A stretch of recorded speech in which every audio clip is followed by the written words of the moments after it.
Hello, my name is Saodat Ismailova. I'm from Uzbekistan. I'm a filmmaker and artist. My practice started from filmmaking as a director and writer of feature films, but then gradually I started expressing myself in other tools, for example in video installation and also in sculptures. So this is my first solo show in Kazakhstan, in Almaty, in a gallery called Aspan. And the name of the exhibition is What Was My Name? In Uzbek it sounds meaning ismim kim edi. When audience enters, this is the first work they see. In fact, these are the 40 portraits of girls that I have filmed in 2018 as a part of casting for my performance that I have directed called 40 Girls, that premiered in Brooklyn Academy of Music in 2018 in the States. So the work is projected on silk, on handmade silk. Uzbekistan is known for its silk. And so I thought that it kind of adds female dimension through projecting video on a handmade silk from Fergana Valley in Uzbekistan. And in this video, you see 40 faces, 40 gazes. And when I have been casting, I would work with the girls to see how we can use their memory within the family and how it can feel their expression. So I had this material and I thought that it has a good reason to be a part of this exhibition because the number of 40 and the female space is the central part or is a world that inhibits this exhibition. This is the second work in this exhibition. It's called Chilton. And chil in Persian means 40, ton means body, so literally it can be translated as 40 bodies. First of all, it's important to understand that the number 40 is a sacred number in Central Asia. In my work, I have been researching over the number of 40 for kind of a long period. This work consists of 40 chachwans. Chachwan means soch, means hair, and bon is an object that covers.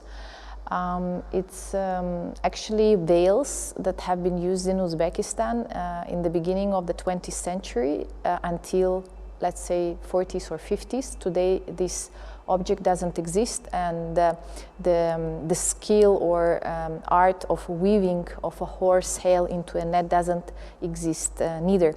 So the reason I started collecting these objects, there was no rational reason at that point. It was more a certain type of an admiration and a mystery that lays on or behind or in this object as an information, because the women were covered when they would go out into streets with this veil, a specific veil from Uzbekistan, and it was something specific for the urban society, so you could find it in Tashkent or in the cities of Fergana Valley. The collection, it's really hard to date these objects, but I have been looking for the ones that have traces of the past. So I have been looking for the chachwans that have some stitches, patches, that you can see time and life that happened behind these nets. So kind of to present just these 40 chachwans as they are in my collection would have been not enough for me.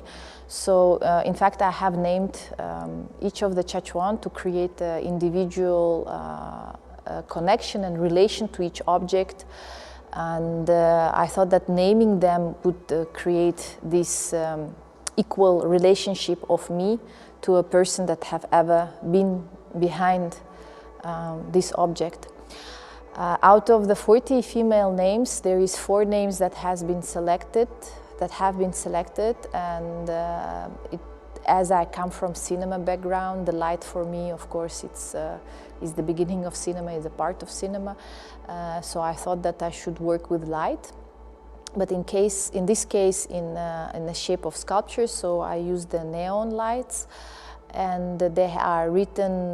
These names are written in 3 different alphabets. We know that in Central Asia, during the last century, there was this change of writing from one to the other, and some of us we have an access to these 3 alphabets, which is Latin, Cyrillic, and Arabic.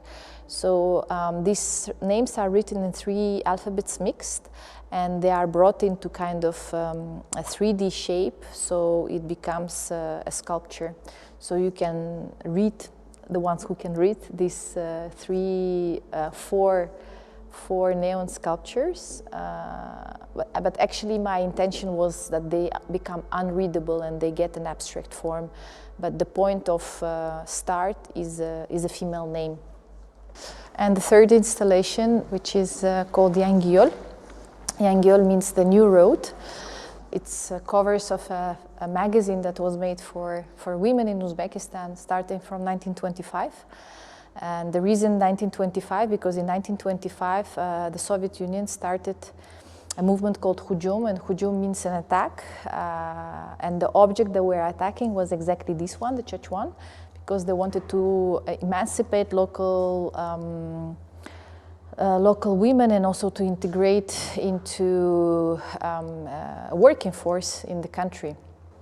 So in fact here you see some covers of the magazine, of this magazine that was published in parallel with Hujum, starting from 1925, but here you see only from 1951 until 2019, and this magazine exists still today. And for me it's interesting because it represents clearly, immediately, how an Uzbek woman has been expected by the society or by the state. So the fourth work, it's called Benim ismim kim edi? What was my name? So what was my name, in this case, has been written in Old Uzbek, that's how we call it, but which means that writing Uzbek into an Arabic writing. And again, I have used the material of neon, but there is an element of a horsehair. The Chechwans were made from the horsehair. It was weaving, that this art doesn't exist today anymore. But in this writing of Benim ismim kim edi, I use a horsehair, but in a pure state. So there is no weaving, it's just a horsehair. And next to the neon writing, you can see a film that I have made in 2020. It was a little bit of a complicated year for filmmakers because we couldn't really film beyond the field. But it was a fantastic year to look back into our archives and into our research. And I think that this exhibition actually is created from the research that has been done earlier. So her right, this video that was commissioned by a video jam in the UK, was done in 2020. Her right, there was a mute film from 1931 directed by Chernyak in Uzbekistan.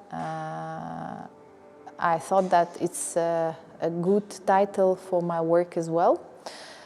But in my work, which I call a video collage, I use a mute period of cinema, but also I use films of Ali Hamraev from 70s and also of Shuhrat Abbasov until 1985. So, but all the films that I have used in this collage are related to women's question in Uzbekistan.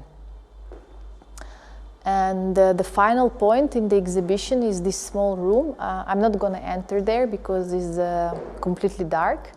And this is an intention, but there is a video projection over a korpa, which is a local mattress, a very important object in our life, and especially in the jewelry of women in Central Asia. And this work, it's like the intention of this work is to project on this object.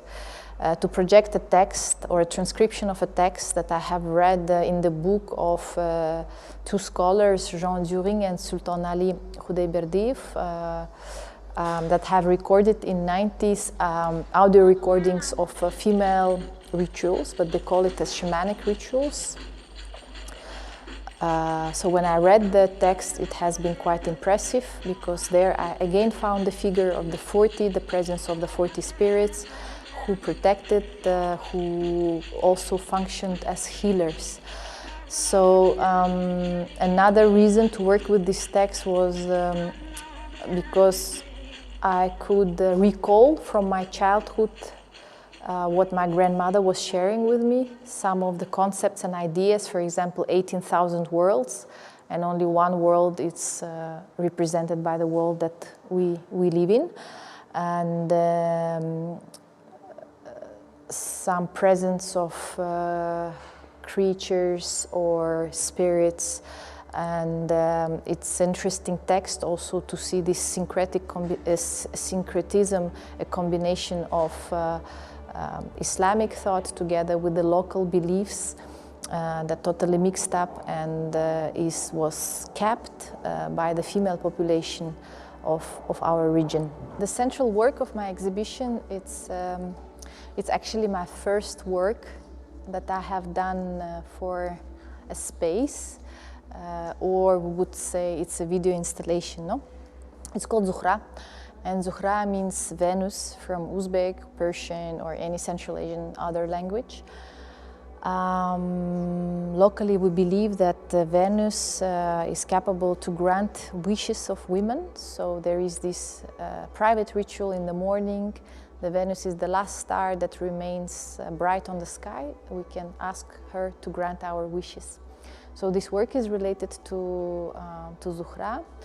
It's an absolutely static work. For 30 minutes there is a young girl who is sleeping, but the narration and the dynamic of a work happens through sound. And it was my first work where I have understood the force of the sound.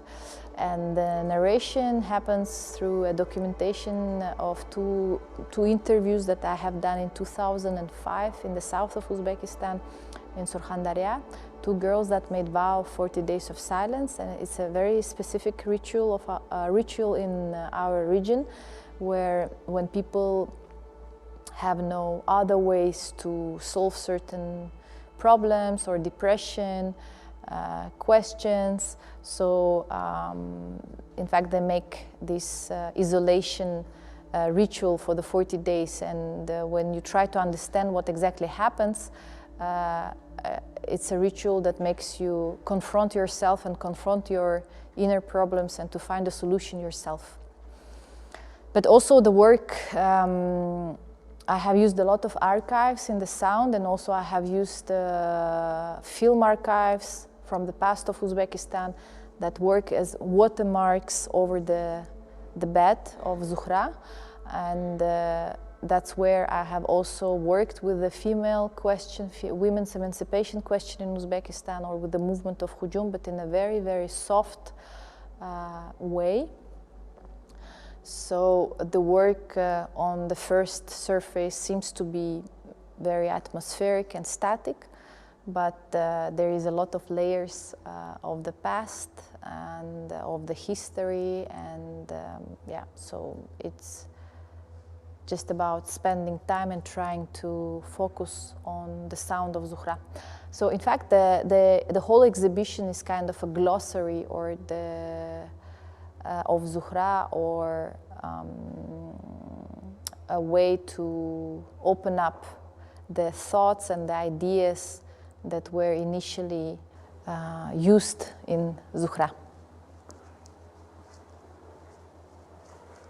And behind the screen, you see an embroidery.